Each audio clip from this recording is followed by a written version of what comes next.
நண்பர்கள் அனைவருக்கும் வணக்கம். நிஃப்டி ஃபியூச்சருக்கான டுமாரோ பிரெடிக்ஷன்ஸ் என்ன அப்படிங்கிறத பார்ப்போம். இதில ஃபர்ஸ்ட் நம்ம டே டைம் ஃப்ரேம் அனாலிசிஸ் பார்த்துட்டு, இன்ட்ராடே டைம் ஃப்ரேம் செக் பண்ணி பார்ப்போம். டே டைம் ஃப்ரேம்ல நம்ம ஆல்ரெடி வந்து சப்போர்ட் டிஸ்டன்ஸ் வரைஞ்சு வச்சிருக்கோம். அது என்னன்றத இப்ப பார்ப்போம். இதில பார்த்தீங்கன்னா, ஃபர்ஸ்ட்டு வந்து it's trend line break out நடந்து ஃபெயில்ட் ஆயிருக்கு. அது மட்டும் இல்லாம இட்ஸ் சைட்வே. ரொம்ப நாளா வந்து ஒரு சைட்வே ரேஞ்ச்ல மார்க்கெட் வந்து ட்ரேட் ஆயிட்டு இருந்தது. ஒரு ரேஞ்சுக்குள்ளேயே. பிரைஸ் ஆக்ஷன் எப்படி இருக்குன்னு நான் ட்ரா பண்ணி காமிக்கிறேன். So break out. இப்ப இந்த சைட்வே பிரேக் அவுட் நடந்து ரீடெஸ்ட் பண்ணிட்டு, அகைன் பிரேக் அவுட். இந்த பிரேக் அவுட் தான் ஃபெயில்ட் ஆயிருந்தது. நம்ம இத என்ன சொல்லியிருந்தோம்னா, ஃபெயில்டு ஸோ பாசிபிலிட்டீஸ் வந்து அகைன் வந்து 21,900 வரைக்கும் வரதுக்கு சான்சஸ் இருக்குன்னு நம்ம சொல்லியிருந்தோம். ஸோ அதே போல வந்திருந்தது. இப்ப அது மட்டும் இல்லாம, நெக்ஸ்ட் என்ன பார்த்திருந்தோம்னா ஷார்ட்ஸ் வீடியோல, இந்த பிரைஸ் ஆக்ஷன் லோ வந்து பிரேக் அவுட் வந்து கிட்டத்தட்ட ஃபெயில்ட் ஆயிடுச்சு. இது அகைன் பார்த்தீங்கன்னா, ஒரு புல்லிஷ் பியர்சிங். இதோட ஃபர்ஸ்ட் டார்கெட் பார்த்தீங்கன்னா, 23,500ம் இத தாண்டுனா ஒருவேளை 24,000ம் ரீச் ஆகறதுக்கு பாசிபிலிட்டீஸ் இருக்குன்னு நம்ம சொல்லியிருக்கோம். ஸோ இப்ப 24,000 போகுமா? அல்லது இங்கிருந்து மார்க்கெட் வந்து புல் பேக் ஆகுமா? அதாவது டவுன் ட்ரெண்ட கன்டின்யூ பண்ணுமா? ஸோ இப்ப இதுல இன்னொரு விஷயம் நீங்க தெரிஞ்சுக்க வேண்டியது என்னன்னா, இட்ஸ் ட்ரெண்ட் சேஞ்ச் அப்படின்னு நான் சொல்லியிருக்கேன். அது என்னன்னு நான் ட்ரா பண்ணிக்காம ட்ரெண்ட்னா என்ன ஆகும்னா, அப் ட்ரெண்ட் ஹையர் ஐ வந்து பிரேக் ஆகி போயிட்டு இருக்கணும். ஸோ இப்ப இங்க பார்த்தீங்கன்னா, நியரஸ்ட்டா வந்து ஒரு அப் ட்ரெண்ட். அப் ட்ரெண்ட்னா எப்படி இருக்கணும்? ஒரு ஹையர் ஐ வந்து பிரேக் ஆகி போயிட்டு இருக்கணும். ஸோ இப்ப எப்ப வந்து இந்த ஹையர் லோ பிரேக் பண்ணுதோ, இட்ஸ் ட்ரெண்ட் சேஞ்ச்ன்னு நம்ம சொல்லுவோம். ஸோ இந்த இடத்துல day time frame it's change ட்ரெண்ட வந்து சேஞ்ச் பண்ணியிருக்கு.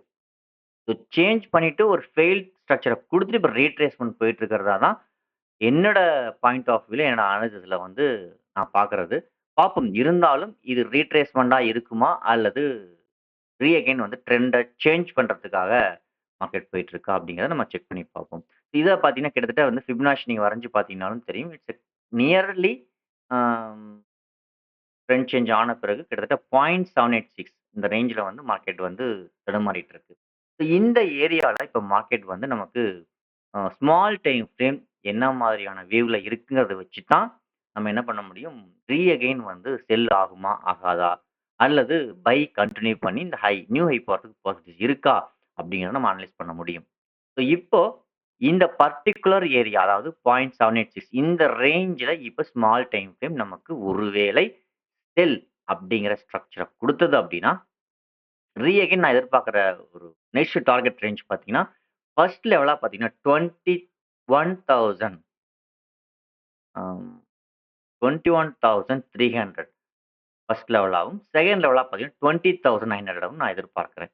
அ ஆஸ் யூசுவல் மார்க்கெட் வந்து இங்க செல் ஸ்ட்ரக்சர் குடுத்ததுன்னா, ஓகேவா? ஸோ அது எப்படி என்னங்கிறத நம்ம நெக்ஸ்ட் இங்க நமக்கு கன்ஃபார்ம் செல் ஸ்ட்ரக்சர் குடுத்த பிறகு நம்ம ஐடென்டிஃபை பண்ணுவோம். ஸோ இப்ப பார்ப்போம்.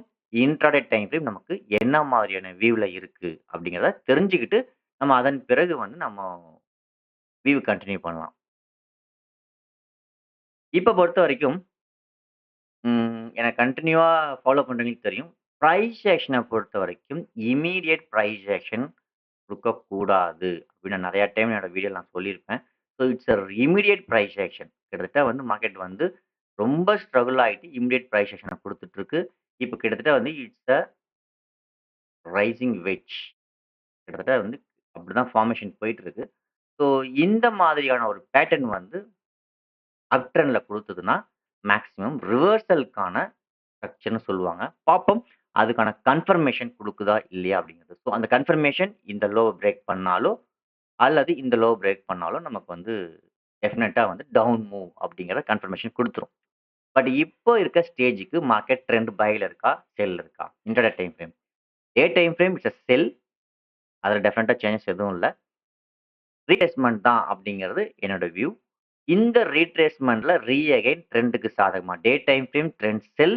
So intraday time frame trend செல் அப்படிங்கிற விஷயத்த குடுத்தது அப்படின்னா, பிக் கிராஷ் நல்ல ஒரு பிக் ஃபால் நடக்கும். ஏன்னா ஒரு மிகப்பெரிய ஒரு வேவ் டே டைம் ஃப்ரேம்ல இருக்கிறனால நான் சொல்றேன். ஸோ அந்த வேவும் கொஞ்சம் ஷார்ட்டஸ்ட்டா வரதுக்கு சான்சஸ் இருக்கு. பார்ப்போம். நம்ம எதிர்பார்க்கிற மாரி மார்க்கெட் வந்து ஒரு கிராஷ் நடக்க வாய்ப்புகள் இருக்கா? ஒருவேளை பட்ஜெட் அப்டேட் அதாவது பட்ஜெட்டோட ரிசல்ட்ஸ் அன்னைக்கு நம்ம மிஸ் பண்ண அந்த டார்கெட் ஒரு என்ட்ரி நமக்கு குடுக்க அகைன் குடுக்க வாய்ப்புகள் இருக்கா? அப்படிங்கிறது. இன்னொன்னு சொல்லுவாங்க, எப்பல்லாம் வந்து ஒரு பிக் மூவ் குடுக்குதோ, அந்த பிக் மூவ் வந்து அகைன் ஒரு ரீடெஸ்ட் பண்ணிட்டு தான் மார்க்கெட் போகும் அப்படிங்கிறது. ஸோ இங்க நமக்கு குடுத்த அந்த செல் சிக்னல் ஒரு 2000 பாயிண்ட்ஸ் வந்து நமக்கு குடுத்தது. அ எலக்ஷன்ஸோட ரிசல்ட்ஸ் அப்போ. சேமஸ் அதே ஏரியால நமக்கு அகைன் ஒன் மோர் சான்ஸ் குடுக்கலாம் அப்படிங்கிறது தான் என்னோட பாயிண்ட் ஆஃப் வியூ. ஸோ அதுக்கு தகுந்த மாதிரி பிரைஸ் ஆக்ஷன்ஸும் இருக்கட்டும், வேவ் ஸ்ட்ரக்சரும் இருக்கட்டும், மேட்ச் ஆயி வந்துட்டே இருக்கு. அதனால தான் இன்னும் வந்து ஒரு ஒரு கன்ஃபர்மேஷன் நடந்ததுன்னா, அது பெர்ஃபெக்ட் அப்படிங்கிற மாரியான விஷயத்த குடுத்துரும். பார்ப்போம். அம் நாளைக்கு எக்ஸ்பிரி ஒருவேளை நாளைக்கு இந்த மூவ் மேக்ஸிமம் ஒரு பிக் பியரிஷ் மூவா இருக்கலாம் அப்படிங்கிறது என்னோட பாயிண்ட் ஆஃப் வியூ. என்ன நடக்குதுன்றத பார்ப்போம். ஸோ ஒருவேளை நாளைக்கு மார்க்கெட் இந்த லோவ பிரேக் பண்ணியோ, அல்லது இந்த லோவ பிரேக் பண்ணியோ, first 15 minutes candle red bar gap down ஆயிட்டு பீரிஷ் பாரா வந்து க்ளோஸ் வச்சுச்சு சஸ்டெயின் ஆயிடுச்சு அப்படின்னா, it's a big crash. Market வந்து அகைன் 21,300 ஃபர்ஸ்ட் லெவலாவும், 20,900 செகண்ட் லெவலாவும் போறதுக்கு சான்சஸ் இருக்கு. பட் நாளைக்கே போகணுன்றது இல்ல. பட் நல்ல ஒரு பேரிஷ் மூவ் குடுக்கும். அ மெதுவா ஒரு டார்கெட் ரேஞ்ச ரீச் பண்றதுக்கு சான்சஸ் இருக்கு. ஓகேங்களா? இப்போ வேற என்ன வாய்ப்புகள் இருக்கு? புல் மூவ் போக வாய்ப்புகள் இருக்கா? அப்படின்னு பார்த்தீங்கன்னா, டே டைம் ஃப்ரேமோட ஃபர்ஸ்ட் டார்கெட் 23,500 ஒரு 20 பாயிண்ட்ஸ் தான் இப்போ பெண்டிங் இருக்கு.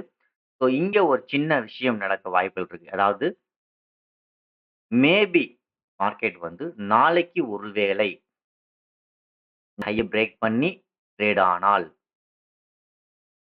அல்லது ஃபெயில்ட் ஆச்சுன்னா, ஓகேங்களா? அதாவது இந்த ஹை பிரேக் பண்ணி மார்க்கெட் வந்து ட்ரேட் ஆனாலோ, அல்லது ஃபெயில்ட் ஆயிடுச்சுனாலோ, அ அகைன் ஒரு பிக் ஃபால் எதிர்பார்க்கலாம். ஏன்னா இது 3 அட்டெம்ப்ட் உங்களுக்கு பார்த்தா தெரியும். 1, 3 அதாவது இப்ப போய் ஒரு வேள பிரேக் அவுட் நடந்ததுன்னா 3 அட்டெம்ப்ட். 3 டைமா வந்து பிரேக் அவுட் ஆகுது. இந்த 3 டைம் மேக்ஸிமம் வந்து நான் எதிர்பார்க்கிறது கேப் அப் ஆயி ரெட் பாரா விழுகலாம். First 15 minutes candle gap up ஆயிட்டு ரெட் பாரா விழுகலாம். அப்படி இல்லாம கிரீன் பாராவே உங்களுக்கு வந்து பிரேக் ஆயி சஸ்டெயின் ஆனாலும்,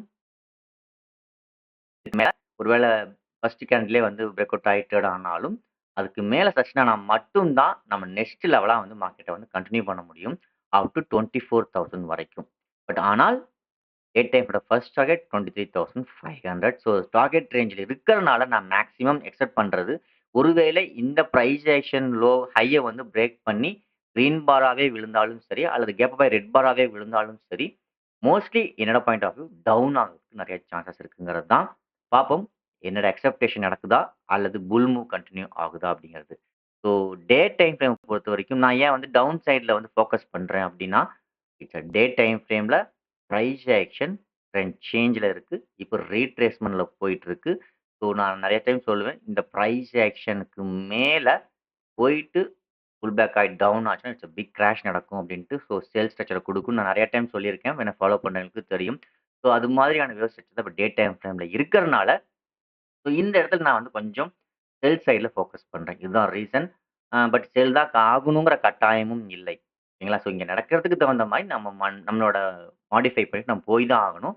ஸோ இந்த லெவலுக்கு மேல ஒரு வேள கிரீன் பாரா பிரேக் ஆயி சஸ்டெயின் ஆயிடுச்சுன்னா, நாமளும் கால் ஆப்ஷன் சைட்ல ஃபோக்கஸ் பண்ணலாம். அப் டூ 24,000 வரைக்கும். ஓகேங்களா? சப்போஸ் அப்படி இல்லாம இந்த ஹை வந்து பிரேக் அவுட் ஆயி ஃபெயில்ட் ஆயிடுச்சு அப்படின்னா, அகைன் ஒரு பிக் ஃபால் எதிர்பார்க்கலாம். 21,300 ஃபர்ஸ்ட் லெவலாவும்